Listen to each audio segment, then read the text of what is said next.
Көшедегі жарнамаларыңыз бойынша кеңес алуға келіп тұр едім. Қош келдіңіз, ендеше таныстырайын.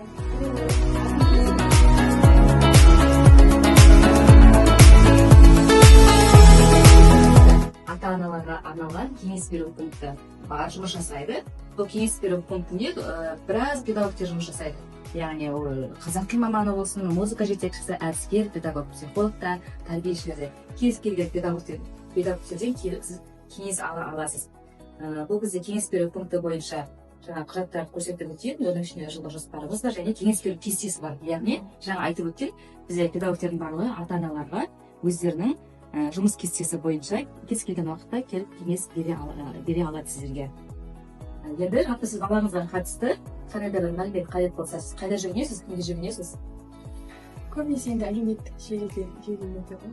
Ютубтан қараймыз, Гуглдан қараймыз, иә? Жалпы Ютубтағы, Гуглдағы мәліметтердің барлығын біз дұрыс деп айта алмаймыз, иә? Оның ішінде дұрыс ақпарат та бар, бұрыс ақпарат та бар. Осы орайда ата-аналарға арналған мен деген 5-ке дейін үлгер деген мобильді қосымшаны сізге таныстырғым келеді.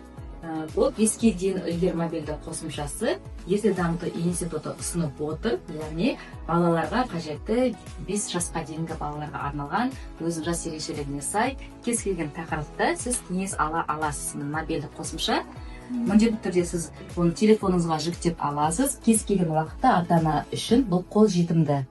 Баланың жасын жазасыз, баланың аты жөнін жазасыз, және де баланың жас ерекшелігіне сай сізге кез келген тақырыпта кеңес жазылған. Яғни мына жерде жазылған эмоциялар, қозғалыс дағдылары, мәдениет және бірегейлік дейді, ойлау дағдылары. Осы бағыт бойынша сіз кез келген тақырыпта кеңес ала аласыз. Көрдіңіз бе, баланың жас ерекшелігіне сай бөліп берген баланың 6 айдан асып 1 жасқа толған күтіп бағу, 1 жасар бала, 2 жасар баланы күтіп бағу, 3 жасар, 4 жастағы балалар. Яғни сіз кез келген уақытта әртүрлі тақырыпта ашып қарап кеңес ала беруіңізге болады. Осы 5-ке дейін мобильді қосымшасын мен сізге ұсынамын, қолданып, телефоныңызға жүктеп, жұмыстарыңызға болады. Жақсы, ақпарат жақсы, түсіндім бәрін.